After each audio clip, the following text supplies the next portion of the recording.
Milhares de vândalos que viajaram a Brasília não precisaram se preocupar com os gastos. Por trás do atentado contra a democracia, houve financiadores e também estimuladores que insuflaram a tentativa de golpe. As prisões em flagrante aconteceram nas ruas e nos palácios do Planalto, Supremo Tribunal Federal e Congresso.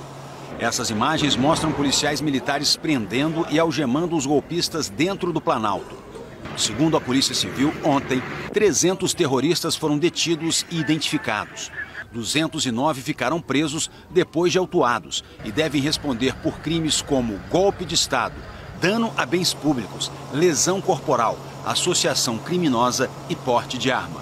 Hoje pela manhã, os criminosos foram transferidos para 2 presídios do Distrito Federal.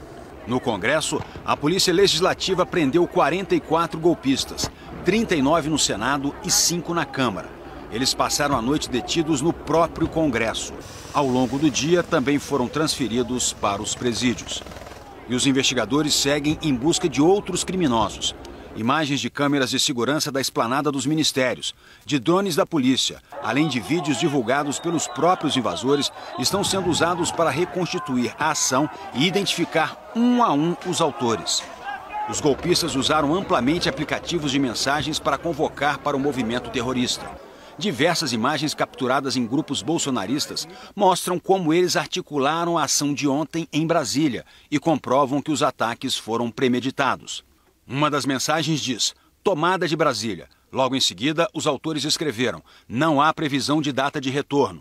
Em outra foto, os organizadores afirmam: a ordem agora é acampar dentro do Congresso, Planalto e STF. Em grupos radicais, circularam mensagens com informações sobre diversas caravanas que sairiam com destino a Brasília e o contato dos responsáveis pelos ônibus. Também vídeos de quem já estava a caminho do Distrito Federal. Pessoal, dia 7 de janeiro, saindo de Brasília, saindo de Ipatinga, Minas Gerais, com destino a Brasília. Amém, grito de guerra! O Ministério da Justiça tem pressa em identificar os patrocinadores dos golpistas.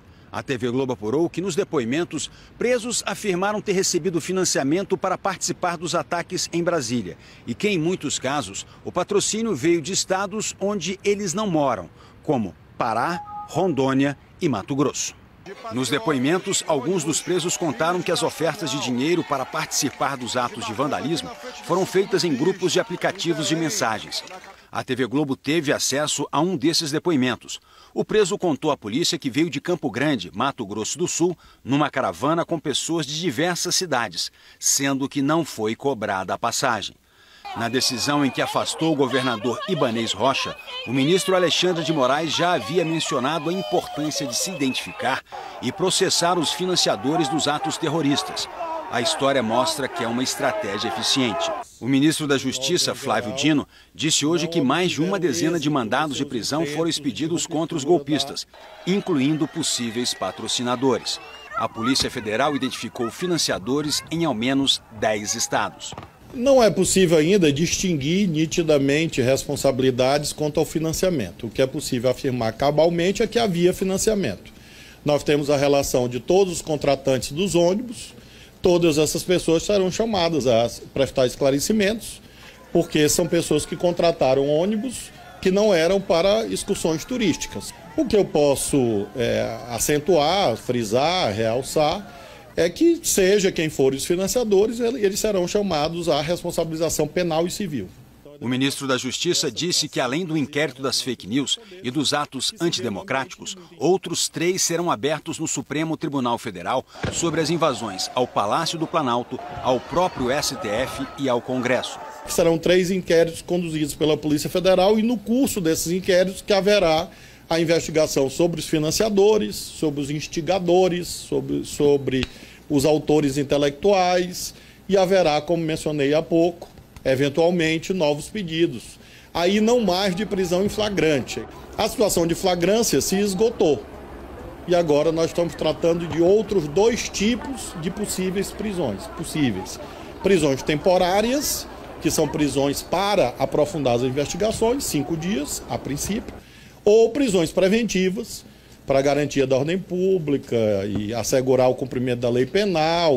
Flávio Dino afirmou que os atos terroristas de ontem foram resultado do ódio disseminado no país. Nós vimos a manifestação de um ódio contra instituições que foram tão duramente atacadas nos últimos anos, a exemplo do Supremo Tribunal Federal. As senhoras e os senhores que viram imagens, a nação brasileira que viu imagens, viu a materialização e o efeito do discurso de ódio, que não era anedótico, como nós alertamos esses anos todos. Palavras têm poder. E essas palavras se transformaram em ódio e se transformaram em destruição.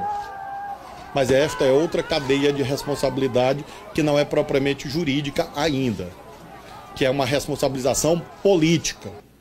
Porque há pessoas, líderes políticos, que são responsáveis pelo discurso de ódio e pela destruição que nós vimos ontem na sede dos três poderes, visando a um golpe de Estado.